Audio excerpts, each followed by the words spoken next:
Good morning students. आज हम पढ़ेंगे आर इन्वायरमेंट जो क्लास 10th का बायोलॉजी का चैप्टर है। तो चलिए हम स्टार्ट करते हैं इस चैप्टर को।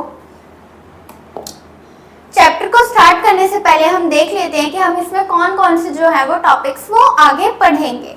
तो फर्स्ट हम पढ़ेंगे इकोसिस्टम के बारे में, देन हम पढ़ेंगे abiotic and biotic components, then हम पढ़ेंगे फूड चेन, देन हम पढ़ेंगे फूड वेब, देन हम पढ़ेंगे biomagnification, ozone layer, biodegradable and non biodegradable waste, and हम पढ़ेंगे वेस्ट मैनेजमेंट। तो चलिए हम स्टार्ट करते हैं अपने न्यू चैप्टर को।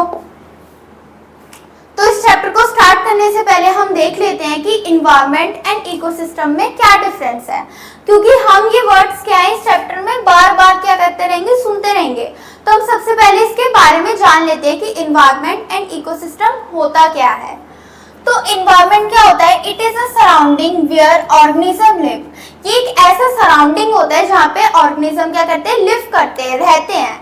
जैसे हमारा क्या है, ये एक सराउंडिंग है, हम जहाँ पे भी रह रहे हैं वो क्या हमारे सराउंडिंग है, इन्वायरमेंट है, ठीक है। And organisms environment change as it moves from one place to another. अगर हम अपनी जगह चेंज करते रहेंगे, है ना, हमारा सराउंडिंग चेंज करते रहेंगे, तो हमारा इन्वायरमेंट ऑटोमेटिकली क्या हो जाएगा, चेंज हो जाएगा। जैसे अभी मैं क्या रह रही हूँ, अभी मैं इंडिया में रह रही हूँ, तो मेरा इन्वायरमेंट क्या है, इंडिया है। बट अगर मैं यहाँ से शिफ्ट होकर किसी और कंट्री में चली जाऊंगी, जैसे मैं ऑस्ट्रेलिया चली जाऊंगी, तो मेरा इन्वायरमेंट क्या है, वो ऑस्ट्रेलिया हो जाएगा, ठीक है। देन हम क्या पढ़ेंगे, environment is just a place in a time. ये एक पर्टिकुलर टाइम पे क्या है, जस्ट प्लेस है ये। अब हम देखते हैं कि इकोसिस्टम क्या होता है। It is a community where the biotic and abiotic component interact with each other. अब इसमें टू वर्ड्स है, बायोटिक एंड अबायोटिक। तो हम देखते हैं कि बायोटिक और अबायोटिक होता क्या है। तो बायोटिक क्या होता है, बायोटिक मेनली लिविंग ऑर्गेनिजम्स के लिए होता है, ठीक है। जैसे हम हो गए, ह्यूमन बींग्स हो गए, एनिमल्स हो गए, प्लांट्स हो गए, है ना। एंड अबायोटिक कंपोनेंट कौन से कंपोनेंट होंगे, जैसे लाइट हो गई, सॉइल हो गई, एयर हो गई, कार्बन डाइऑक्साइड हो गई, ऑक्सीजन हो गई, ये सब क्या है, हमारे अबायोटिक कंपोनेंट्स है।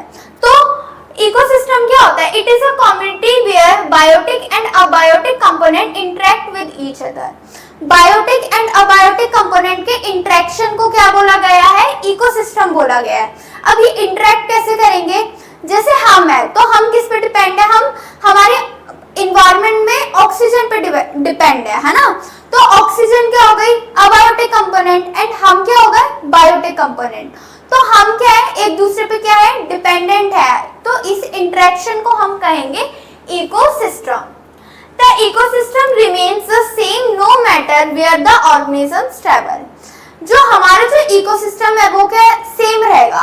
अगर मैं लंदन भी चली जाऊंगी, ऑस्ट्रेलिया भी चली जाऊंगी, तो मेरा इकोसिस्टम सेम रहेगा। तब भी मुझे ऑक्सीजन की नीड रहेगी, तब भी क्या है, बायोटिक एंड अबायोटिक कंपोनेंट के बीच में क्या होगा, इंटरेक्शन होगा। बट जो हमारा जो इन्वायरमेंट है वो क्या हो जाता है, चेंज हो जाता है। Ecosystem depends upon all the essential life processes such as photosynthesis. जो हमारा जो इकोसिस्टम है ये क्या होता है, सारी जो इसेंशियल प्रोसेसेस वगैरह ये सब क्या करता है, उस पर डिपेंड करता है। जैसे फोटोसिंथेसिस, है ना। अब जो लिविंग ऑर्गेनिज्म में क्या आएंगे, प्लांट्स भी आएंगे, है ना।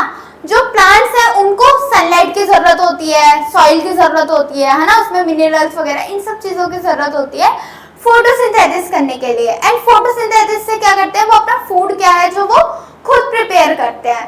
तो ये क्या है, एक बहुत ज्यादा इसेंशियल प्रोसेस है। तो हम देख लेते हैं कि इकोसिस्टम किसमें क्लासिफाइड है।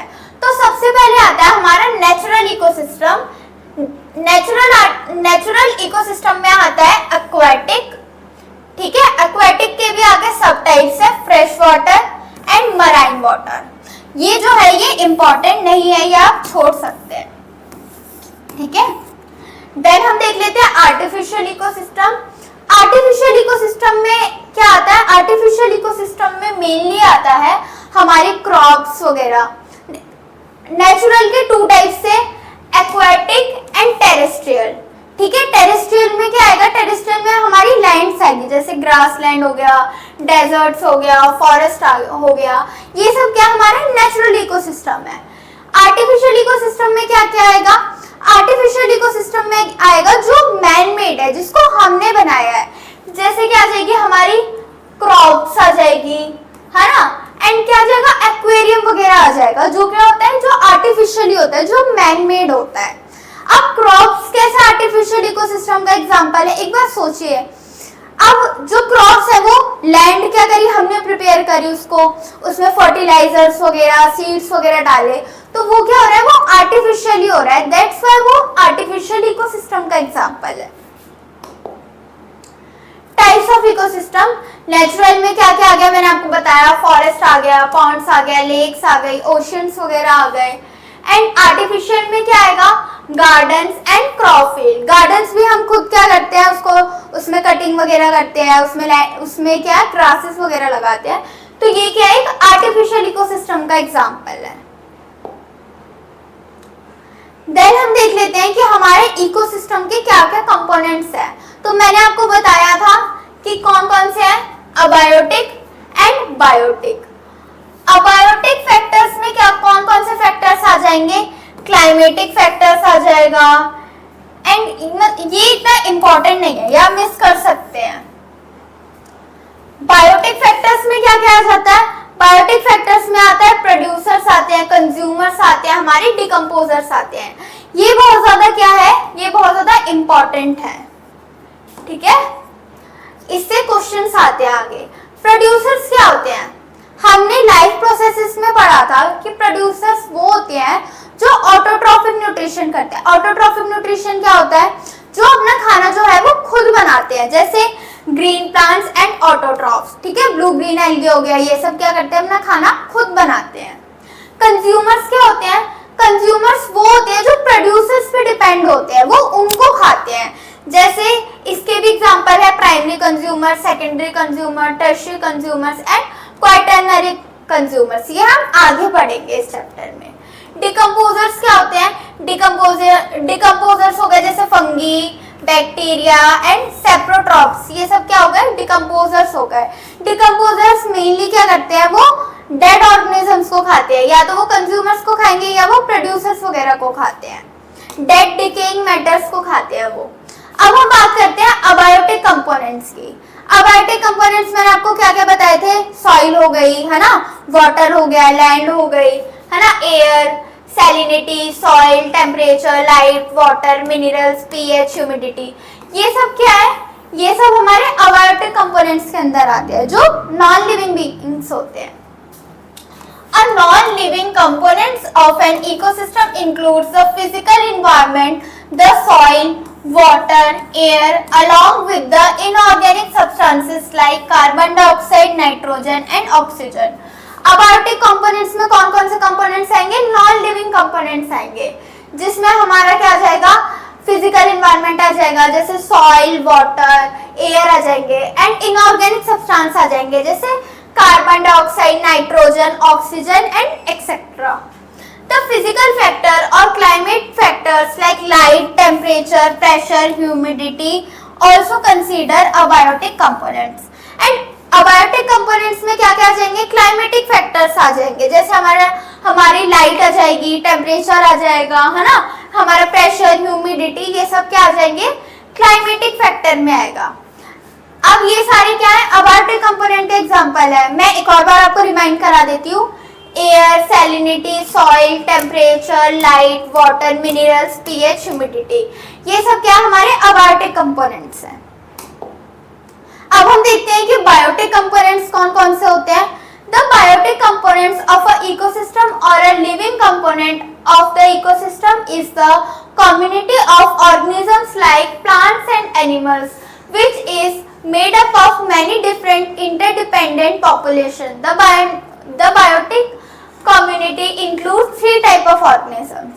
ठीक है, जो बायोटिक कंपोनेंट्स है इसमें कौन कौन आ जाएंगे, एनिमल्स एंड प्लांट्स आ जाएंगे। अब इसके भी आगे 3 कैटेगरीज है। पहली है प्रोड्यूसर्स, जो ऑटोट्रॉफ्स होते हैं, ग्रीन प्लांट्स वगैरह होते हैं, जो अपना खाना क्या करते हैं, खुद सिंथेसाइज करते हैं, यहाँ पे लिखा हुआ है। कंज्यूमर्स क्या होते हैं? कंज्यूमर्स हेटेरोट्रॉप्स होते हैं, जैसे क्या आ गए, एनिमल्स आ गए, गॉट आ गई, काऊ आ गई, ये सब किस में आएंगे? कंज्यूमर्स में आएंगे। Which are depend on other for food, all animals are consumers. ठीक है, हम हमारा खाना क्या करते हैं? खुद नहीं बनाते, हम या तो कोई बाहर से मीट वीट खाते हैं या फिर हम प्लांट्स खाते हैं, ग्रीन वेजिटेबल्स वगैरह खाते हैं। डिकम्पोजर्स क्या होते हैं? डिकम्पोजर्स होते हैं सेप्रोट्रॉप्स होते हैं ये, which consume the dead remain of the organism. Certain bacteria, fungi are decomposers. Decomposers क्या होते हैं? जो मेनली क्या करते हैं? डेड रिमेन ऑर्गेनिजम्स को ईट करते हैं, जैसे कि बैक्टीरिया, फंगी, ये सब क्या डिकम्पोजर्स का एग्जांपल है। अब आप इसमें बताइए कि इसमें प्रोड्यूसर्स क्या क्या होंगे? प्लांट्स, आर्किबैक्टीरिया, प्रोटिस्टा, ये सब क्या होंगे? ये सब हमारे प्रोड्यूसर्स होंगे। बट बैक्टीरिया, फंगी, ये सब क्या होंगे? ये हमारे डिकम्पोजर्स होंगे। एंड एनिमल्स क्या होगा? हमारा एनिमल्स होगा, कंज्यूमर होगा एनिमल भी। ठीक है, द फंक्शनिंग ऑफ इकोसिस्टम। अब हम देखते हैं कि हमारा इकोसिस्टम जो है वो फंक्शन कैसे करता है। Ecosystem function as a self sufficient और independent unit in nature. All the non-living and living component make the ecosystem function as follow. अब ये जो हमारा जो इकोसिस्टम है ये क्या होता है? ये इंडिपेंडेंट होता है, यूनिट से क्या होता है? ये इंडिपेंडेंट होता है। From the nutrient pool of the earth, soil, water and air, carbon dioxide and water are absorbed by the producers organisms, green plant. अब हम इसमें डिफरेंट क्या देख लेते हैं? डिफरेंट टाइप के इकोसिस्टम देख लेते हैं। जैसे कि क्या है, हमारे जो प्रोड्यूसर्स हैं वो क्या करते हैं? सॉइल, वाटर, एयर से क्या करते हैं? कार्बन डाइऑक्साइड वगैरह लेके क्या करते हैं? उसको एब्जॉर्ब करके अपना फोटोसिंथेसिस करते हैं। With the help of sunlight energy, the producers organisms convert this inorganic substance into organic component like carbohydrate which act as food. अब वो क्या करते हैं? सनलाइट से क्या करते हैं? एनर्जी को एब्जॉर्ब करते हैं एंड उसको कन्वर्ट कर देते हैं ऑर्गेनिक कंपोनेंट में, जैसे कार्बोहाइड्रेट्स वगैरह में, जिसको वो अपने फूड की तरह क्या करते हैं? यूज करते हैं। The consumers derive their energy directly और indirectly from producers. When the producers and consumers die, then decomposers acts on their dead body to return the various element back to the nutrient pool, soil, water and air. अब हमने क्या देखा? हमने देखा कि जो producers है वो किस पे डिपेंडेंट है? वो सॉइल वगैरह पे डिपेंडेंट है, इनऑर्गेनिक मैटर पे डिपेंडेंट है। वो उसको इनऑर्गेनिक मैटर को कन्वर्ट कर देते हैं ऑर्गेनिक मैटर में, जैसे कार्बोहाइड्रेट्स वगैरह में, एंड उसको वो ईट करके क्या करते हैं? अपनी एनर्जी को फुलफिल करते हैं। देन हमने देखा कि जो हमारे जो कंज्यूमर्स हैं वो क्या करते हैं? डायरेक्टली या इनडायरेक्टली किस पे डिपेंड होते हैं? वो प्रोड्यूसर्स पे डिपेंड होते हैं, ग्रीन प्लांट्स पे डिपेंड होते हैं। ठीक है, अब अगर प्रोड्यूसर्स भी मर गए और कंज्यूमर्स भी डेड हो गए, तब क्या होगा? तब आएंगे हमारे डिकम्पोजर्स आएंगे।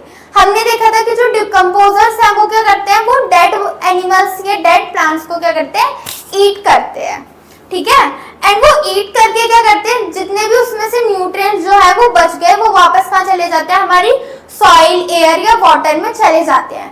तो ये क्या है? ये साइकिल सी फॉर्म हो रही है कि प्रोड्यूसर्स को कंज्यूमर्स ने खाया, कंज्यूमर्स को किसने खाया? कंज्यूमर्स को किसने खाया? डिकम्पोजर्स ने खाया, एंड डिकम्पोजर्स ने जो उसके न्यूट्रिएंट्स बचे हुए हैं वो वापस उसको कहाँ भेज दिए? सॉइल, वाटर या एयर में भेज दिए। तो ये क्या है? पूरी साइकिल फॉर्म हो रही है। देन हम देखते हैं an ecosystem involves input of energy and matter which are exchanged between living and non-living components in the cyclic process. ये क्या है? ये साइक्लिक प्रोसेस है। एक बार हम इसको देख लेते हैं। हमारे जो अबार्टिक कंपोनेंट्स हैं, ठीक है, वो क्या होते हैं? हीट वगैरह हो गई, सनलाइट हो गई, सॉइल, वाटर, ये सब क्या हमारे अबार्टिक कंपोनेंट्स है। इसको किसने खाया? इसको प्रोड्यूसर्स ने खाया। ग्रीन प्लांट्स वगैरह, ये क्या है? प्लांट्स दिख रहे हैं, प्लांट्स वगैरह ने खाया। प्लांट्स ने हीट लॉस करी एंड वो कहाँ चली गई? कंज्यूमर्स के पास चली गई, ये मंकी के पास चली गई। ठीक है, एक एग्जांपल देखते हैं। ये क्या है? हमारी सॉइल है या फिर सनलाइट है। इसके मदद से क्या करा, इसकी मदद से प्लांट ने खाना बनाया, है ना। प्लांट क्या है, प्रोड्यूसर है। प्रोड्यूसर को किसने खा लिया, प्रोड्यूसर को खा लिया मंकी ने। मंकी ने खा के क्या कर ली, एनर्जी ले ली और हीट क्या कर दी, वेस्ट कर दी थोड़ी सी। देन जो डिकम्पोजर्स है, डिकम्पोजर्स ने क्या करा, डिकम्पोजर ने मंकी को खा लिया, मंकी मर गया। देन उसको किसने खा लिया, डिकम्पोजर्स ने खा लिया, फंगी वगैरह बैक्टीरिया ने खा लिया। अब जो हमारी जो सॉइल है, जब इसने डेड मैटर को खाया तो जो उसके जो न्यूट्रिएंट्स है वो क्या रह जाएंगे, सॉइल में ही रह जाएंगे एंड वो वापस क्या हो जाएगी, ये एक साइक्लिक प्रोसेस है ना। सॉइल वगैरह से ही जो है प्रोड्यूसर्स ने एनर्जी ली थी, है ना, उससे न्यूट्रिएंट्स वगैरह लिए थे एंड वापस से डिकम्पोजर्स ने क्या करे, वो न्यूट्रिएंट्स वापस से सॉइल में ही डाल दिए। तो ये क्या है, एक साइक्लिक प्रोसेस है, ठीक है। देखो प्रोड्यूसर्स कौन कौन से हैं, ये प्लांट्स वगैरह क्या है, प्रोड्यूसर्स हैं। कंज्यूमर्स क्या हो गए, लायन हो गए, फिश हो गए, है ना, काउ हो गई, हम हो गए, ह्यूमन बींग्स हो गए, ये सब क्या है, कंज्यूमर्स। एंड डिकम्पोजर्स में क्या आ जाएंगे, फंगी बैक्टीरिया वगैरह आ जाएंगे हमारे डिकम्पोजर्स में। Organisms can be grouped according to the manner in which obtain their substance from the environment.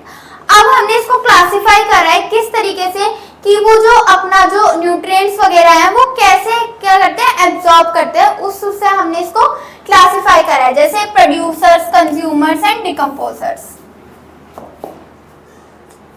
अब हम सबसे पहले पढ़ते हैं प्रोड्यूसर्स के बारे में। All green plants are certain blue-green algae which can produce food by the process of photosynthesis are known as producers. अब मैंने आपको इतनी बार ये सब बता दिया है कि ग्रीन प्लांट्स वगैरह खुद से खाना बनाते हैं, इसलिए वो क्या कहलाते हैं, प्रोड्यूसर्स कहलाते हैं एंड ऑटोट्रॉप्स कहलाते हैं। These are the source of nutrients for rest of ecosystem. अब जो हमारे जो प्रोड्यूसर्स है ये क्या है, एक रेस्ट ऑफ न्यूट्रिशन है अलग अलग क्या ऑर्गेनिजम्स के लिए। They take up CO2 and release oxygen in turn into environment, thus balance the composition of air. इन्होंने क्या करा, CO2 को क्या करा, इनटेक करा और क्या रिलीज करा, ऑक्सीजन को रिलीज करा।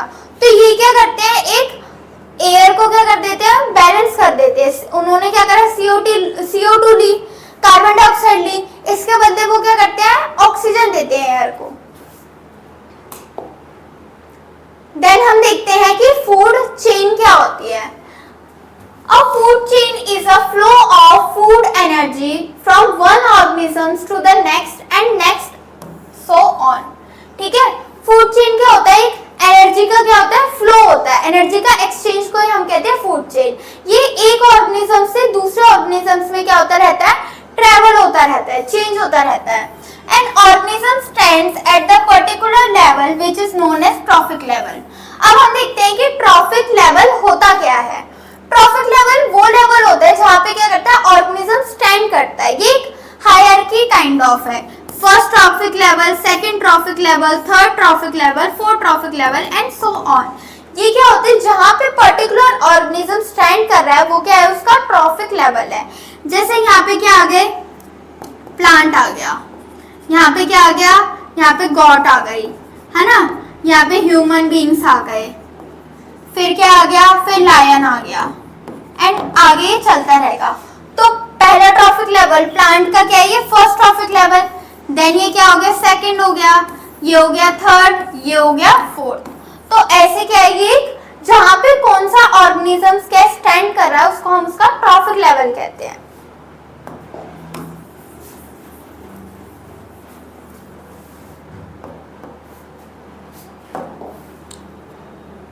The trophic level is a position an organism occupies in the food chain. Food chain में जो ऑर्गेनिजम्स है वो कौन सी पोजीशन को ऑक्यूपाई कर रहा है उसी को ही हम क्या कहते हैं, ट्रॉफिक लेवल कहते हैं। The producers form the first trophic level. जैसे मैंने आपको बताया कि जो हमारे जो प्रोड्यूसर्स है, ग्रीन प्लांट्स है, वो क्या करते हैं, फर्स्ट ट्रॉफिक लेवल को शो करते हैं।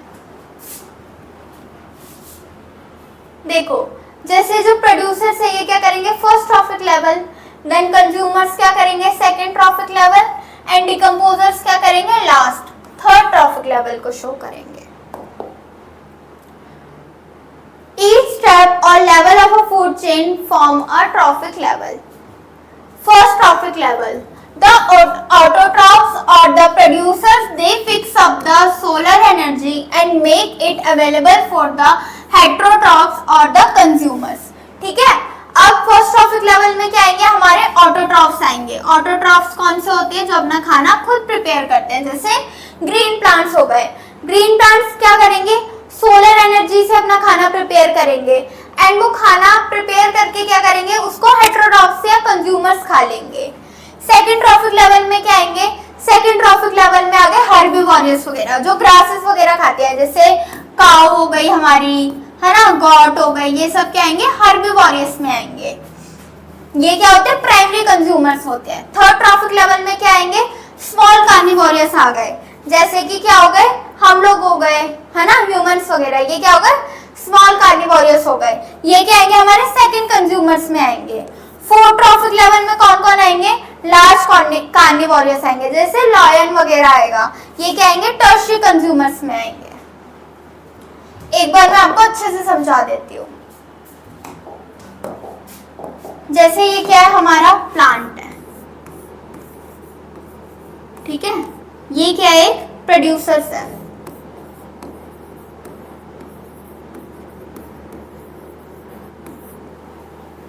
देन इस प्लांट को किसने खा लिया, इस प्लांट को खा ली गॉड ने. ठीक है, गॉड को किसने खा लिया, गॉड को खा लिया हमने, ह्यूमन बीइंग ने खा लिया.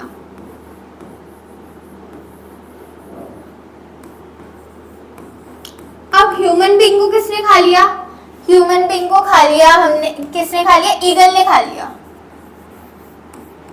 ईगल को किसने खा लिया, ईगल को लायन ने खा लिया. तो अब हम देख लेते हैं कि कंज्यूमर्स एंड हम इसमें प्रॉफिट लेवल देख लेते हैं. ठीक है, अब जो गॉड हो गई, जो गॉड है हमारी, वो क्या है, प्राइमरी कंज्यूमर है. क्यों, क्योंकि इसने सबसे पहले प्लांट को खाया, तो ये प्राइमरी कंज्यूमर है. अब हमारे गॉड को किसने खा लिया, ह्यूमन बीइंग ने खा लिया, तो ये क्या हो जाएगा, ये सेकेंडरी कंज्यूमर हो जाएगा. एंड टर्शियरी कंज्यूमर क्या हो जाएगा, ईगल आ जाएगा. क्यों, क्योंकि ईगल ने ह्यूमन बीइंग को खा लिया. ये हो जाएगा टर्शियरी कंज्यूमर. ठीक है, देन ईगल को किसने खा लिया, लायन ने खा लिया. ये क्या आ जाएगा, क्वाटर्नरी कंज्यूमर आ जाएगा. अब हम इसमें ट्रॉफिक लेवल का देखते हैं. ये हो जाएगा हमारा, ये हो जाएगा हमारा first trophic level, trophic level. ये हो जाएगा सेकंड, ये हो जाएगा थर्ड, ये हो जाएगा फोर्थ, ये हो जाएगा फिफ्थ. ठीक है, आपको याद रखना है कि कंज्यूमर्स किससे स्टार्ट होगा, प्रोड्यूसर्स अलग है. प्रोड्यूसर्स ग्रीन प्लांट्स में आ जाएगा. देन आएंगे हमारे consumers, primary, secondary, tertiary and quaternary. But जो हमारा जो ट्रॉफिक लेवल है, ये प्रोड्यूसर से ही स्टार्ट हो जाएगा. First, second, third, fourth, fifth. I hope आपको समझ आ गया होगा. देन हम देख लेते हैं एग्जांपल्स ऑफ फूड चेन. ठीक है, सबसे पहले है ग्रास. ग्रास क्या है, प्रोड्यूसर्स है. ग्रास को किसने खाई, डीएनए खाई. ये क्या हो गया, हमारा प्राइमरी कंज्यूमर हो गया, इसने सबसे पहले खाई. देन डियर को किसने खा लिया, लायन ने खा लिया. लायन क्या हो गया, सेकेंडरी कंज्यूमर हो गया. अगर हम इसमें ट्रॉफिक लेवल देखें तो 1, 2, 3. ये फर्स्ट ट्रॉफिक लेवल, ये सेकेंड ट्रॉफिक लेवल, ये थर्ड ट्रॉफिक लेवल हो जाएगा. ठीक है, loss of energy in an ecosystem 10% law. अब हम एक बहुत ज्यादा इंपॉर्टेंट लॉ के बारे में पढ़ेंगे, जिसको हम 10% लॉ कहते हैं. अब आपने सुना होगा कि जो एनर्जी है वो ट्रांसफर होती रहती है. वो ट्रांसफर किस डायरेक्शन में होती है, ये यूनि डायरेक्शन में होती है. जैसे ग्रास है, ग्रास को किसने खाया, डियर ने खाया. डियर को किसने खाया, लायन ने. तो ये जो एनर्जी है, ये क्या होती रहेगी, ट्रांसफर होती रहेगी. और सिर्फ 10% एनर्जी जो है वो ट्रांसफर होती है। अगर ग्रास कह रही हूं मैं, ग्रास क्या प्रोड्यूसर्स है ना, अगर इसके पास 100% एनर्जी है तो सिर्फ 10% एनर्जी जो है वो डियर कंज्यूम करेगा, बाकी की एनर्जी कहां जाएगी ये हम आगे देखेंगे। ठीक है, when one form of energy is changed to another, some energy is lost to the environment in which cannot be used again। ठीक है, अब जब एनर्जी जो है वो ट्रांसफर होगी तो क्या होगी, कुछ अमाउंट ऑफ एनर्जी क्या है वो एनवायरनमेंट में रह जाएगी, वो हम दोबारा से यूज नहीं कर सकते हैं। The green plant in a terrestrial ecosystem capture about 1% of the energy of sunlight। अब हमारे जो ग्रीन प्लांट्स हैं है ना, हमें जो ग्रासेस वगैरह है वो क्या सिर्फ 1% एनर्जी जो है वो सनलाइट से लेती है ना, हमारे सन से लेती है, बाकी की एनर्जी वो नहीं लेती है। That falls on the leaf and convert it into the food energy। ठीक है, उन्होंने क्या करा, सन से सिर्फ 1% एनर्जी ही ली और उसको लीफ ने कैप्चर करा और उसी से क्या करा, खाना बनाया अपना। When green plants are eaten by primary consumers, the great deal of energy is lost as heat to the environment. Some amount goes into the digestion and ingoing work of rest goes towards the growth and development।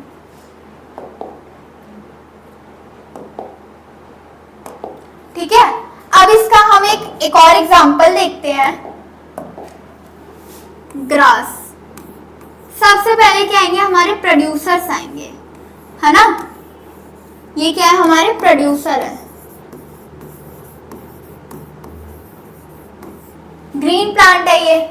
Then grass को किसने खाया, grass को खाया got ने, बकरी खा गई घास को। बकरी क्या है, हमारी प्राइमरी कंज्यूमर है। देन बकरी को किसने खा लिया, ह्यूमन ने खा लिया। ह्यूमन क्या है, हमारा सेकेंडरी कंज्यूमर है। अब ह्यूमन कहाँ गया, ह्यूमन चला गया जू में, और जू में क्या था, लायन था। ह्यूमन को किसने खा लिया, लायन ने खा लिया। लायन क्या है, हमारा टर्शियरी कंज्यूमर में आ गया। ठीक है, अब हम देखते हैं कि इसमें जो एनर्जी का एक्सचेंज है वो कैसे होता है। ठीक है, अब हमारा जो प्रोड्यूसर था, मान लो इसके पास कितनी एनर्जी है, 100% एनर्जी है। हमारे प्लांट्स के पास सबसे ज्यादा एनर्जी है, 100% एनर्जी है। अब हमारा जो प्लांट है, ग्रास है, उसको किसने खाया था, गॉड ने खाया था। तो 10% लॉ क्या है, 10% लॉ है कि अगर ग्रास को गॉड खाएगी तो सिर्फ 10% एनर्जी है जो वही ट्रांसफर होगी, बाकी की 90% कहां जाएगी। अच्छा, अब इसमें देख लेते हैं कि ग्रास ने कहां से एनर्जी ली थी, इसने ली थी सन से। कितनी परसेंट ली थी, 8% ली थी। हमने पीछे पढ़ा था कि जो सन है उसकी एनर्जी क्या होती है, सिर्फ 1% ही क्या करती है, ग्रास या ऑटोट्रॉप्स क्या करते हैं, एब्जॉर्ब कर पाते हैं। 1% एनर्जी सन से ली ग्रास ने, है ना। अब क्या, जब ग्रास को गॉट ने खाया, है ना, जब ग्रास को गॉट ने खाया तो सिर्फ 10% एनर्जी क्या हुई, गॉट के पास गई, बाकी की 90% एनर्जी कहाँ चली गई। अब गॉड को भी तो अपना डाइजेशन या रिप्रोडक्शन एनर्जी वगैरह के लिए कुछ चाहिए, तो बाकी की जो 90% है वो ग्रास के पास ही रहेगी, उसके डेवलपमेंट के लिए, ग्रोथ वगैरह के लिए, और बाकी कहाँ चली जाएगी, बाकी गॉड के पास चली जाएगी। अब 100% थी इसके पास, तो इसके पास कितनी जाएगी, इसके पास सिर्फ 10% ही जाएगी। ठीक है, इसके पास 10% नहीं, हाँ, इसके पास सिर्फ 10 जूल एनर्जी ही बच जाएगी। इसने 10% एब्जॉर्ब करी। अब 100 का 10% कितना होता है, 100 का 10% 10 होता है, तो 100 जूल एनर्जी बच गई इसके पास। अब गॉड को किसने खाया था, गॉड को ह्यूमन ने खाया था, तो इधर भी क्या होगी, 10% एनर्जी एक्सचेंज होगी, है ना। तब ह्यूमन के पास कितनी एनर्जी बच गई, ह्यूमन के पास सिर्फ 1 जूल एनर्जी बच गई। अब ह्यूमन को किसने खा लिया, ह्यूमन को लायन ने खा लिया, तो यहाँ पे भी क्या होगी, सिर्फ इसकी 1 जूल की जो है वो सिर्फ 10% एनर्जी जो है वो लायन के पास जाएगी। तो 1 जूल का 10% कितना हो जाएगा, 0.1 जूल हो जाएगा। ठीक है, समझ आया?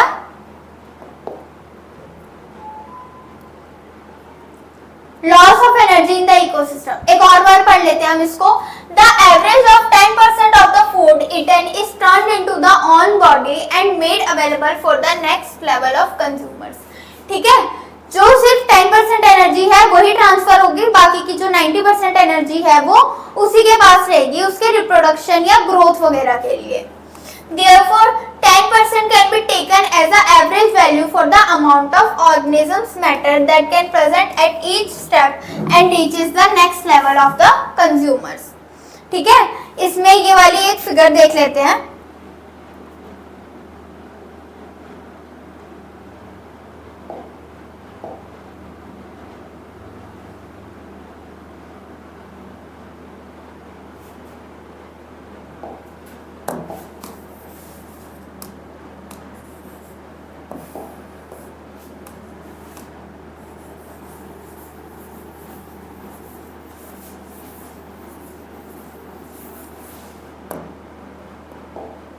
सबसे पहले क्या आ गए, सबसे पहले प्लांट्स आ गए। प्लांट्स ने क्या करी, सनलाइट से एनर्जी ली, कितनी परसेंट ली, सिर्फ 1% एनर्जी ली। जब प्लांट्स ने ये एनर्जी ली तो इनके पास कितनी जूल एनर्जी है, 10 जूल एनर्जी है। ठीक है, तो क्या हुई, सिर्फ 10 जूल का 10% जो है वो डियर के पास गई, है ना। 10 जूल का 10% कितना हो जाएगा, 1 जूल एनर्जी क्या हो गई, अब डियर के पास चली गई। ठीक है, अब इसकी भी क्या होगी, इसकी भी सिर्फ 10% एनर्जी जो है वो लायन के पास जाएगी, है ना। तो 1 जूल का 10% कितना हो जाएगा, 0.1 जूल। 0.1 जूल एनर्जी क्या हो गई, अब हमारे लायन के पास चली गई।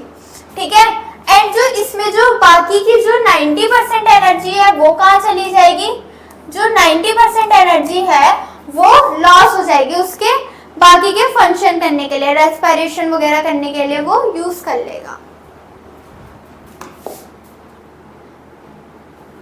Have you noticed that only 10% of energy is passed on the food chain? Now where does the 90% of the energy goes? इसका आंसर मैंने आपको दे दिया है, तो आप समझ गए होंगे। Only 10% of the energy is passed on from one trophic level to another trophic level. बाकी की कहाँ चली गई, बाकी के रेस्पिरेशन में चली गई, ग्रोथ, मूवमेंट वगैरह में चली गई। 90% energy is lost in the form of heat. Only 10% of the energy is transferred to the successive trophic level. So, little energy is available for the next level of consumers. Food chain generally consists of only 3 to 4 steps. ठीक है? The loss of energy at each step is so great that very little usable energy remains after 4 trophic level. अब जब 10% क्या हो गई, energy जो है वो सिर्फ 10% ही ट्रांसफर होगी, तो जो हमारा जो लास्ट ट्रॉफिक लेवल है उसके पास क्या रह जाती है, बहुत कम एनर्जी बचती है। इसीलिए जो हमारा जो ये जो पूरी जो हमारी फूड चेन है वो सिर्फ 3 to 4 स्टेप की होगी। अगर मान लो कि ये 8 टाइम स्टेप की चली गई तो लास्ट वाले जो कंज्यूमर्स है उसके पास तो कोई एनर्जी ही नहीं आएगी। अब हम देखते हैं कि at which trophic level would you find the greatest number of the organisms, कि ऐसा कौन सा ट्रॉफिक लेवल है जहाँ पे सबसे ज्यादा क्या है, हमें ऑर्गेनिजम्स फाइंड आउट होते हैं।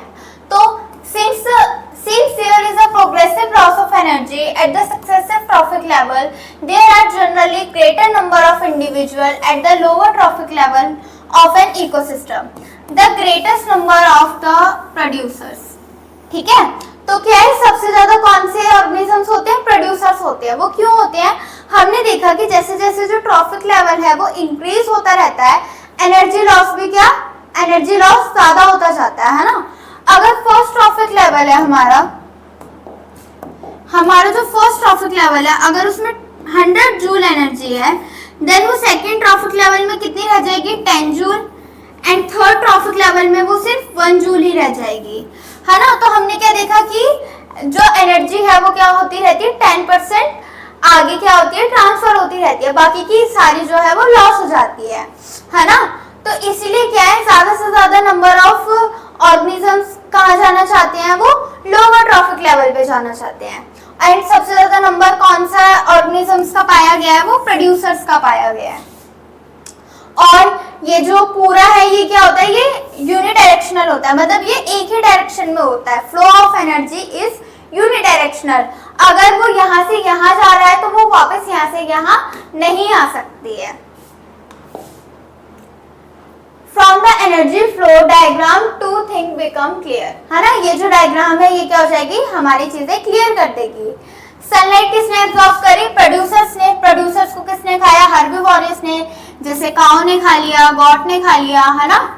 और हर्बीवोरस को किसने खा लिया, कार्निवोरस ने, जैसे ह्यूमन ने खा लिया, है ना। ह्यूमन को किसने खा लिया, ह्यूमन को खा लिया लायन ने। तो ये क्या है, ये एक पूरी क्या चल रही है, ये साइकिल चल रही है। देन हम देखते हैं कि फूड वेब क्या होता है।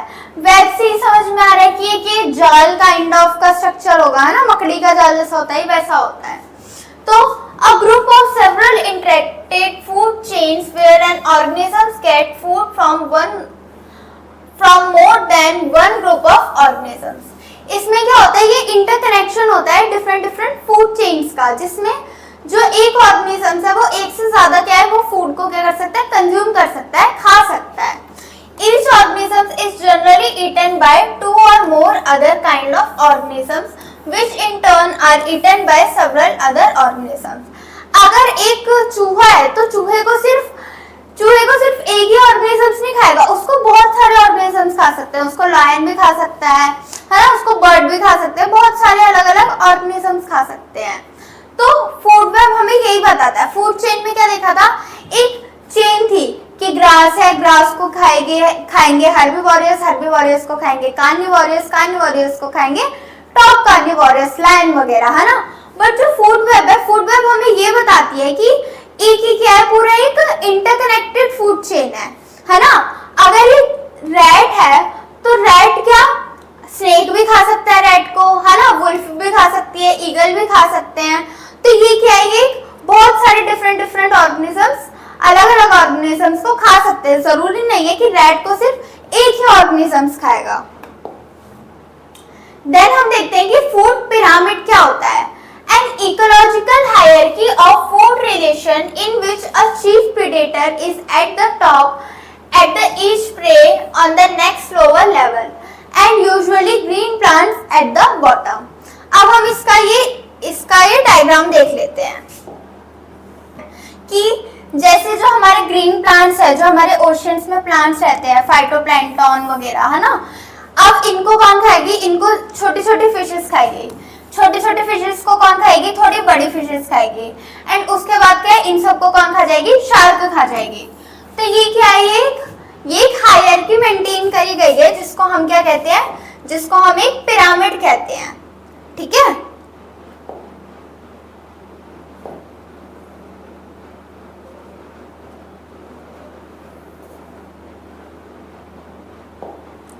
देन हम ये एनर्जी का पिरामिड देख लेते हैं, जो क्या होता है, ये अपराइट होता है। ठीक है।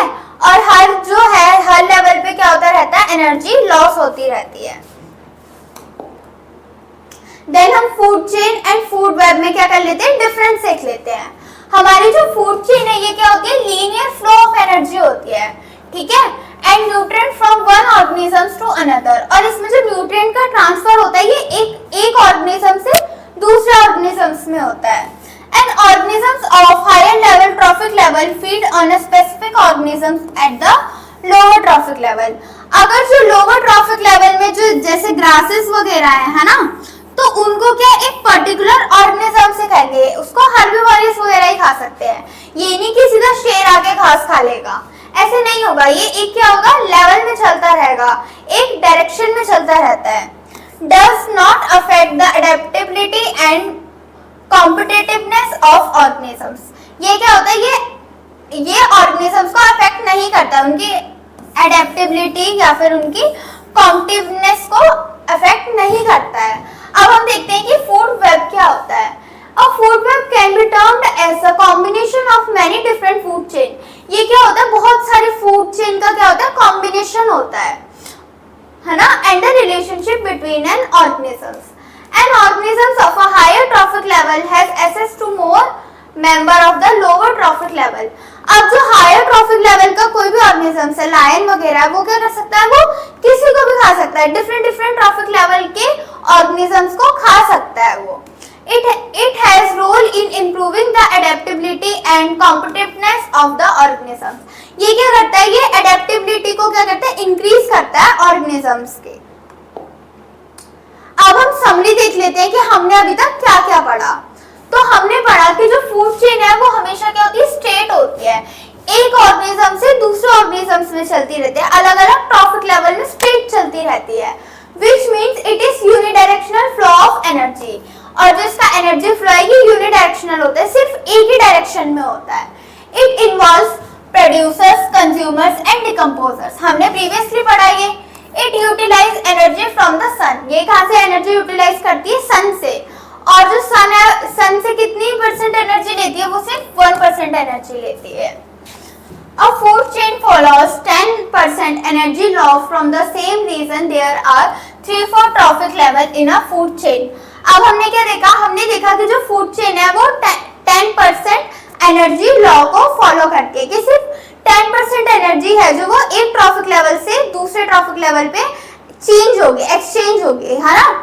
तो इसीलिए ये जो है वो ट्रॉफिक लेवल कितने होते हैं प्रेजेंट, 3 से 4 ट्रॉफिक लेवल प्रेजेंट होते हैं. It is a basis of flow of energy food in any ecosystem. As energy moves progressively through the various trophic level, it is no longer available to the previous level. ये हमने already क्या, ये सब हमने क्या पूरा पढ़ चुका है, ये एक समरी है सिर्फ. अब हम न्यू टॉपिक को स्टार्ट करते हैं जो है बायोमैग्निफिकेशन, है ना. तो चलिए इसकी डेफिनेशन देख लेते हैं. The process by which a compound such as pollutant or pesticide increase its concentration in the tissue of organisms as it travel up to food chain. इसमें बेसिकली क्या बताया गया है, ठीक है. एक ह्यूमन है, एक एग्जांपल लेके चलते हैं. एक ह्यूमन है जिसने क्या करी, एक राइस की क्या करी, खेती करी, राइस की क्रॉप फील्ड करी, ठीक है. उसने क्या करा, जब चावल की खेती करी तो उसने उसमें बहुत सारे क्या है, पेस्टिसाइड्स वगैरह डाल दिए, है ना. जब उसने पेस्टिसाइड्स वगैरह उसमें डाले, है ना, राइस की खेती में जब उसने पेस्टिसाइड्स डाले, जब वो राइस आगे मार्केट में जाएंगे, जब हम लोग उसको खाएंगे तो क्या हो जाएगा, वो पेस्टिसाइड्स हमारे पेट में चले जाएंगे. और मान लो कि हमें लायन ने खा लिया, देन वो पेस्टिसाइड किसके पेट में चले जाएंगे, वो लायन के पेट में चले जाएंगे. तो बायोमैग्निफिकेशन क्या होता है, बायोमैग्निफिकेशन में ये होता है कि अगर कोई भी पॉल्यूटेंट या पेस्टिसाइड्स किसी भी एक ऑर्गेनिजम्स के या टिश्यू में गया है, तो जब वो नेक्स्ट में जाएगा तो उसकी कंसंट्रेशन क्या हो जाएगी, बढ़ जाएगी, ठीक है. एक और बार मैं आपको बताती हूँ. ह्यूमन ने क्या करा, क्रॉप लगाई. क्रॉप किसकी लगाई, उसने राइस की लगाई. अब उस राइस को किसने खा लिया, उस राइस को ह्यूमन ने खा लिया, मैंने खा लिया उस राइस को, ठीक है.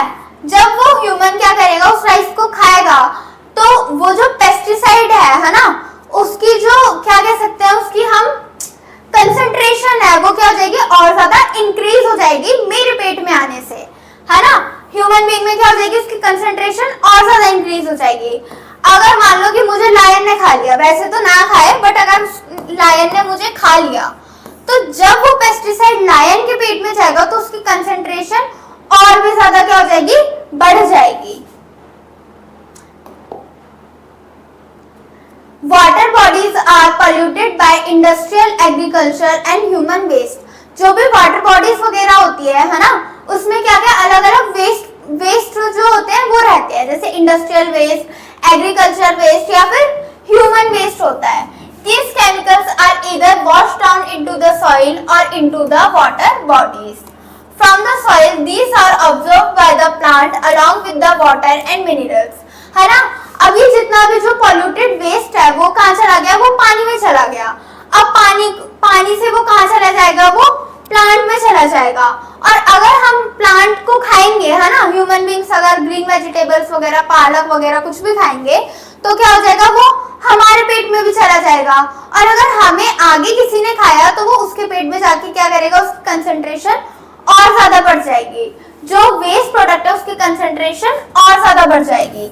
These as these chemicals are not degradable, these get accumulated progressively at each trophic level, है ना। जो हमारे केमिकल्स होते हैं वो क्या होते हैं, नॉन डिग्रेडेबल होते हैं, ये कभी भी डिग्रेड नहीं होते हैं, ये क्या करते रहते हैं, अलग अलग ट्रॉफिक लेवल में जाके इंक्रीज होते रहते हैं, है ना, इनकी कंसंट्रेशन इंक्रीज होती रहती है। अब ये देखो, आपको इस फिगर से समझ आ जाएगा, ठीक है। वाटर में आजकल क्या आ रहा है, वाटर में आजकल मरकरी आ रहा है ना। जो मरकरी है, अगर वाटर को किसने पिया, वाटर को अगर फिश ने पी लिया, ठीक है, और फिश को हमने खा लिया, तो क्या होती रहेगी, वाटर में मरकरी था, जब उसको फिश ने खाया तो क्या हो गई, कंसंट्रेशन बढ़ती चली गई, और अगर इस फिश को हमने खा लिया, ह्यूमन बीइंग ने खा लिया, तो हमारे पेट में जाके क्या हो जाएगा, मरकरी की कंसंट्रेशन और ज्यादा बढ़ जाएगी। तो ये क्या करेगी, हमारी बॉडी को बहुत ज्यादा अफेक्ट करेगी। How our activity affect the environment. अब हमारी जो एक्टिविटी है वो हमारे इन्वायरमेंट को कैसे अफेक्ट करेगी, ठीक है। In the troposphere ozone is a deadly poison, however at the higher level of the atmosphere, that is in the stratosphere, ozone perform the essential function।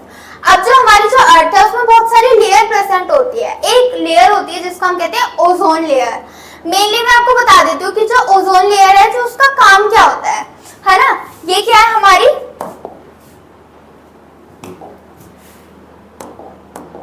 ये हमारी एक अर्थ है, ठीक है, ये हमारी क्या है, अर्थ है ना। अर्थ है ये, इसमें क्या बहुत सारे ग्रीन प्लांट्स है ना, ये क्या है, ग्रीन प्लांट्स है, वाटर वगैरह है ना। तो ये जो हमारी जो अर्थ है, इसमें क्या होती है, एक लेयर प्रेजेंट होती है, क्या प्रेजेंट होती है, एक लेयर प्रेजेंट होती है जिसको हम कहते हैं ओजोन लेयर। एंड ओजोन का फॉर्मूला क्या होता है, O3, ओजोन लेयर होती है जिसका फॉर्मूला होता है O3। ये मेनली क्या करती है, हमारी जो सन से जो यूवी रेस आती है, हमारी सन से क्या आती है, यूवी रेस आती है, उससे क्या करती है, हमारी अर्थ को प्रिवेंट करती है, हमारी अर्थ को बचाती है, क्योंकि ये जो यूवी रेस है ये बहुत ज्यादा क्या होती है, अल्ट्रा वायलेट होती है, ये हमें आगे क्या करती है, स्किन कैंसर वगैरह कॉज कर सकती है। एक बार इसको रीड कर लेते हैं।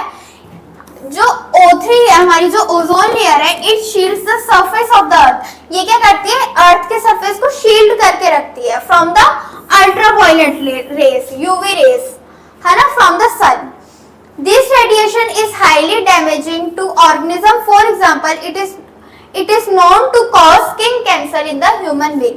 जैसे मैंने आपको बताया कि जो हमारी जो अर्थ है उसको कौन सराउंड करके रखता है, ओजोन लेयर सराउंड करके रखती है, और ओजोन लेयर क्या करती है, यूवी रेस से हमें प्रोटेक्ट करती है। यूवी रेस क्या क्या कॉज कर सकती है, स्किन कैंसर कॉज कर सकती है। अब हम देखते हैं कि जो ओजोन लेयर है वो बनी कैसे, है ना। हम क्या देखेंगे कि ओजोन लेयर कैसे बनती है। तो ओजोन का फॉर्मूला क्या होता है, O3 होता है, ठीक है, आपको याद रखना है ओजोन का फॉर्मूला क्या होता है, O3 होता है। तो सबसे पहले क्या हुआ, सबसे पहले ऑक्सीजन का जो मॉलिक्यूल है, इसने क्या करा, यूवी रेस की मदद से क्या करा, ये डिवाइड हो गया, ऑक्सीजन प्लस ऑक्सीजन में क्या हो गया, ये कन्वर्ट हो गया, है ना, स्प्लिट हो गया। ऑक्सीजन मॉलिक्यूल किस में कन्वर्ट हो गया, O प्लस O में कन्वर्ट हो गया। अब one molecule of oxygen and O2 ने मिलके क्या बना लिया, ओजोन लेयर बना ली। अब ओजोन लेयर क्या करेगी, है ना, जिसने यूवी रेस ने क्या करा था, यूवी रेस ने उसकी हेल्प करी थी, O2 को कन्वर्ट करा था O प्लस O में, है ना, ऑक्सीजन में उसको कन्वर्ट करा था। बट ओजोन एंड में क्या बनी, ओजोन लेयर, और ओजोन लेयर ने क्या करा, यूवी रेस का ही बैन कर दिया, यूवी रेस से ही प्रोटेक्ट कर दिया हमारी अर्थ को। Depletion of ozone layer in the atmosphere. अब क्या हो रहा है, हम लोग हमारे घरों में क्या लगा रहे हैं, फ्रिज वगैरह लगा रहे हैं, एसी लगा रहे हैं, है ना, जिसकी वजह से क्या हो रहा है, हमारी ओजोन लेयर का डिप्लीशन हो रहा है। ठीक है, अब कैसे हो रहा है, अब हमारे जो फ्रिजेस वगैरह है, रेफ्रिजरेटर है ना, एसी वगैरह है, तो वो फायर एक्सटिंग्विशर है, तो वो क्या कर रहे हैं, CFS प्रोड्यूस कर रहे हैं। CFS की फुल फॉर्म क्या है, आपको ये याद रखनी है, इंपॉर्टेंट है। CFS क्या हो रहा है, क्लोरोफ्लोरोकार्बन्स, है ना। और ये क्लोरोफ्लोरोकार्बन क्या कर रहा है, हमारी ओजोन लेयर में क्या कर रहा है, छेद कर दे रहा है, जिसकी वजह से क्या हो रहा है, अगर ओजोन, ये क्या है, ये ओजोन लेयर है ना, अगर ओजोन लेयर में क्या हो जाएंगे, होल हो जाएगा, तो यहाँ से क्या हो जाएगी, यूवी रेज एंटर करेगी। अगर यूवी रेज एंटर कर गई तो क्या होगा, अगर वो हमारी स्किन में पड़ी तो हमें स्किन कैंसर हो सकता है, जो कि बहुत खतरनाक है। अब ये टॉपिक खत्म हो चुका है, ओजोन लेयर भी। अब हम देखेंगे disposal of waste. Disposal of waste से आप क्या समझ सकते हैं, डिस्पोजल ऑफ वेस्ट का मतलब है कि वेस्ट प्रोडक्ट को फेंकना। अब हमारे घर में जब भी कूड़ा उड़ा इकट्ठा हो जाता है, हम क्या करते हैं, रोज उसके क्या करते हैं, सफाई करते हैं, उसको फेंकते हैं कूड़े वाली गाड़ी में, है ना, हम फेंकते हैं। तो क्या होता है, disposal of waste mean to get rid of waste. The disposal of waste should be done in a scientific way. There are different methods of waste disposal. This method can be used depends on the nature of the waste. अब क्या है, different methods हैं waste को disposal करने के लिए, है ना। वो किस पे डिपेंड करेगा, वो वेस्ट के नेचर पे डिपेंड करेगा कि वो डिग्रेडेबल है या बायोडिग्रेडेबल है या नॉन बायोडिग्रेडेबल है, ये उस पे डिपेंड करेगा, है ना। रिसाइक्लेबल, नॉन रिसाइक्लेबल, आपने ये सब सुना होगा, हम आगे पढ़ेंगे इसके बारे में, है ना। अब हम देख लेते हैं कि बायोडिग्रेडेबल और biodegradable waste, non biodegradable waste क्या होता है, इनके बीच में डिफरेंस क्या होता है। पहले हम पढ़ते हैं biodegradable waste. It decomposes naturally in the environment by the action of microorganisms. अब हमारा जो बायोडिग्रेडेबल वेस्ट है ना, ये अच्छा वेस्ट होता है। ये क्या हो जाता है, हमारे इन्वायरमेंट में डिकम्पोज हो जाता है with the help of micro organisms. हमारे जो इन्वायरमेंट है उसमें बहुत सारे ऑर्गेनिजम्स प्रेजेंट होते हैं, है ना, बैक्टीरिया वगैरह प्रेजेंट होता है। तो बायोडिग्रेडेबल वेस्ट में हमें कोई मेहनत नहीं करनी पड़ती, वही जो हमारे जो माइक्रो ऑर्गेनिज्म है वही उसको क्या कर देते हैं, डिकम्पोज कर देते हैं। It is environment friendly. ये क्या होता है, इन्वायरमेंट के लिए अच्छा होता है, इन्वायरमेंट फ्रेंडली होता है। क्यों, क्योंकि डिकम्पोज हो जाता है। It is made up of natural ingredients. ये क्या होता है, नेचुरल इंग्रेडिएंट से मिलके बना होता है। जैसे सब्जी अब्जी का जो हमें छिलका विलका होता है ना, ये सब क्या आता है, बायोडिग्रेडेबल वेस्ट में आता है। It can be converted into manure and recycle. ये क्या हो सकता है, ये मैन्योर खाद वगैरह में बन सकता है या फिर रिसाइकल हो सकता है। एग्जांपल है इसके waste paper, wood crumbles and इसमें वेजिटेबल वेस्ट भी लिख सकते हैं हम। अब नॉन बायोडिग्रेडेबल वेस्ट कौन से वेस्ट होते हैं, ये बहुत ज्यादा खतरनाक होते हैं, ये पॉल्यूटेंट होते हैं, ठीक है, पॉल्यूशन कॉज करते हैं ये। It does not decompose naturally. अब ये डिकम्पोज ही नहीं हो पाएंगे तो हमारी जो क्या होगी, हमारी जो सॉइल है वो गंदी होगी। It is harmful to the environment and cause pollution. ये पॉल्यूशन कॉज करेंगे। It is made up of synthetic material, है ना, ये सिंथेटिक मटेरियल से मिलके बना होता है। It can be either reused और रिसाइकल। ये या तो हम रीयूज कर सकते हैं या क्या करना पड़ेगा, इसको फैक्ट्री में जाके रिसाइकल करना पड़ेगा। जैसे कि plastic bag, cans, disposable bottle. कहते हैं ना कि प्लास्टिक यूज नहीं करना चाहिए, क्यों, क्योंकि जो प्लास्टिक है वो क्या होता है, डिकम्पोज ही नहीं होता। अगर हम उसको क्या करेंगे, सॉइल में गाड़ के 1000 साल तक भी रख देंगे ना, तो वो डिकम्पोज नहीं हो पाएगा। इसीलिए हमें प्लास्टिक यूज नहीं करना चाहिए, हमें पेपर बैग्स वगैरह यूज करने चाहिए। अब ये क्या है, डिफरेंट क्या है, ये प्रोसीजर्स है जिसकी वजह से क्या कर सकते हैं, हम अपने कूड़े वगैरह को फेंक सकते हैं, क्लीन कर सकते हैं, है ना।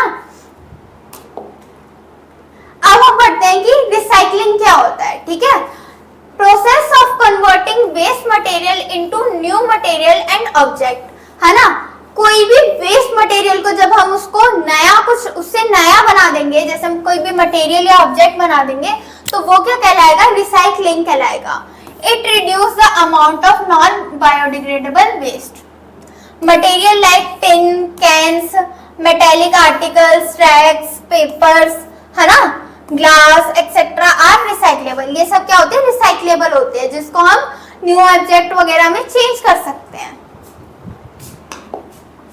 अब हम देखते हैं कि लैंडफिल्स क्या होता है। ये आपने देखा होगा हमारे दिल्ली में तो बहुत ज्यादा होता है कि जो खाली मैदान होते हैं वहां पे क्या बहुत ज्यादा जो बड़े बड़े मैदान होते हैं उसमें क्या होते हैं, लैंडफिल्स होते हैं, जिसमें हम अपना क्या करते हैं, कूड़ा वगैरह फेंक देते हैं।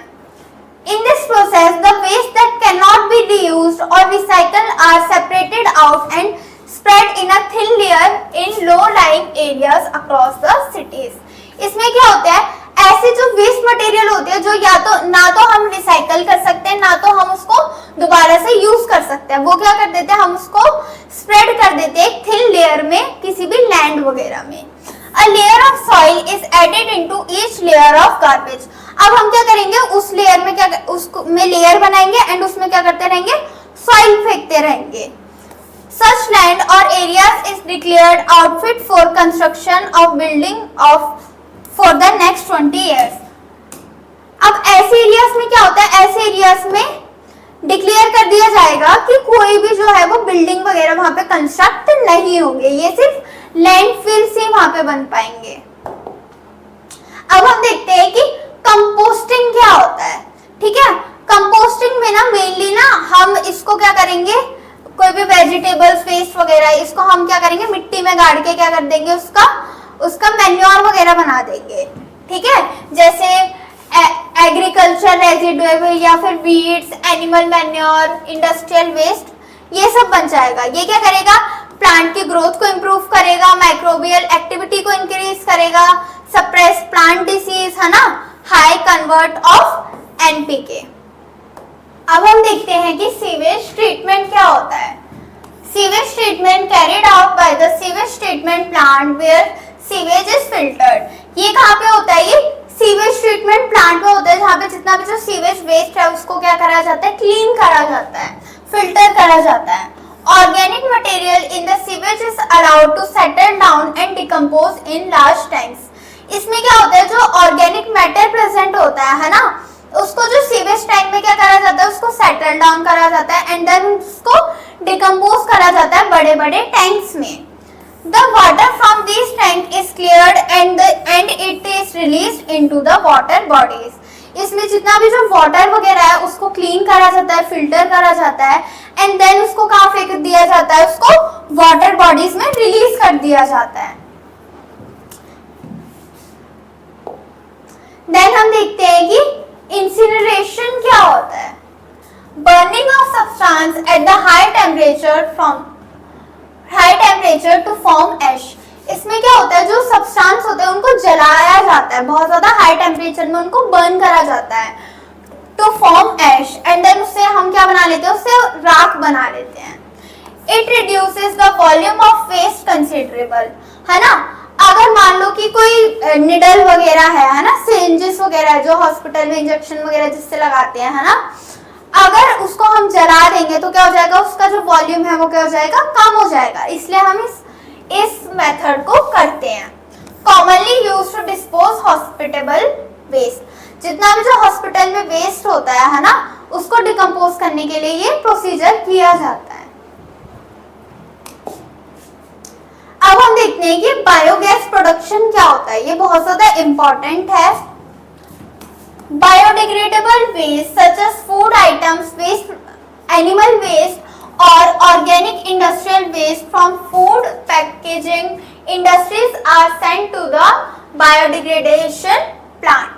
ठीक है, इसमें कौन कौन सा वेस्ट को फिल्टर करा जाता है, जो बायोडिग्रेडेबल वेस्ट है।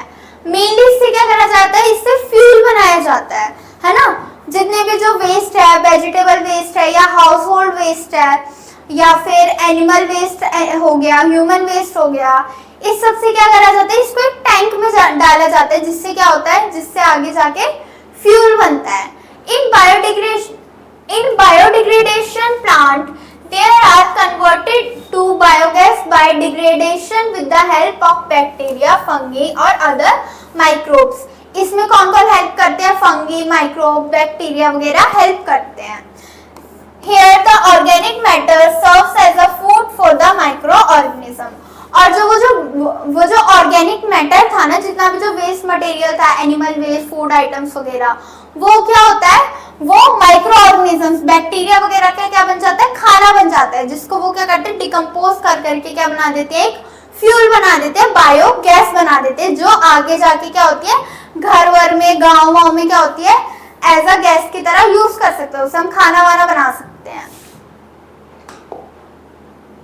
अब हम इसमें इंपॉर्टेंट क्वेश्चन देख लेते हैं। If the energy available at the producer level in the food chain is 150 joule, how much energy will be transferred to the tertiary consumers? बताइए आप इसका आंसर क्या होगा कि अगर जो है वो प्रोड्यूसर्स के पास कितनी एनर्जी है,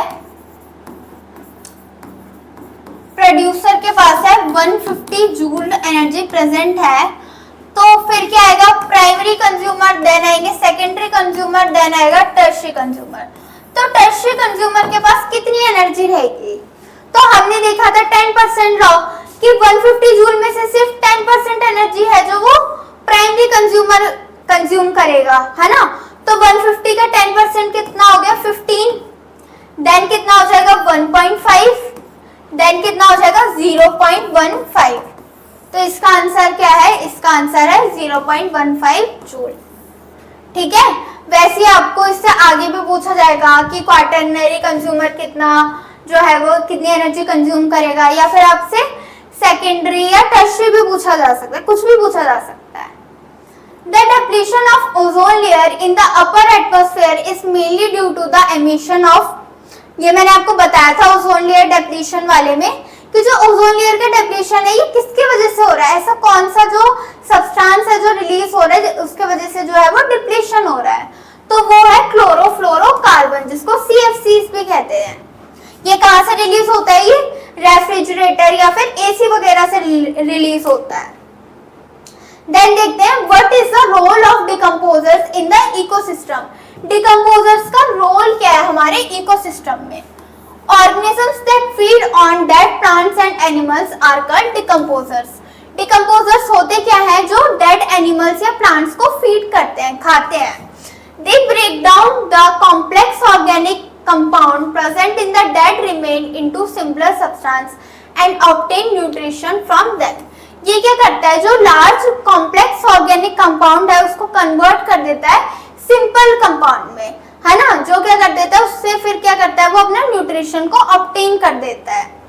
Thus they play the role in the following, है ना, Thus they play the following roles। ये कौन कौन से रोल करता है, ये रिसाइकल करता है ना, सॉइल वगैरह में क्या करता है वो न्यूट्रिशन वापस से भेज देता है। They clear our surrounding by decomposing dead organisms and organic waste। ये क्या करता है, हमारे सराउंडिंग को क्लीन करता है, डिकम्पोज करता है। ठीक है, अगर मान लो कि किसी की डेथ हुई, किसी कुत्ते की डेथ हुई, है ना, अगर वो हमेशा के लिए वहीं पे पड़ा रहेगा तो हमारा एनवायरनमेंट बहुत ज्यादा गंदा रहेगा। इसीलिए जो डिकम्पोजर्स हैं वो क्या करते हैं, उसको खाते हैं और वो हमारे एनवायरनमेंट को क्लीन करने में क्या करते हैं, हेल्प करते हैं। ये क्या उनका रोल है। अब हम देखते हैं कि ओजोन लेयर है ये कैसे हमारे इकोसिस्टम को अफेक्ट करता है। ये हमारा नेक्स्ट क्वेश्चन है। ओजोन लेयर क्या होता है, 3 एटम मॉलिक्यूल होते हैं उसमें ऑक्सीजन के present. It can affect any ecosystem in the following वे। ये क्या करता है, हमें यूवी रेज से प्रोटेक्ट करके रखता है, एक क्या करता है अर्थ को क्या करता है प्रोटेक्टिव लेयर की तरह क्या करता है हेल्प करता है ना। अगर ये ओजोन लेयर क्या हो जाएगी, डिप्लीटेड हो जाएगी, कम हो जाएगी, या उसमें कोई भी पोर वगैरह होल हो जाएगा तो क्या हो जाएगा, हमें क्या हो सकता है, स्किन कैंसर वगैरह हो सकता है।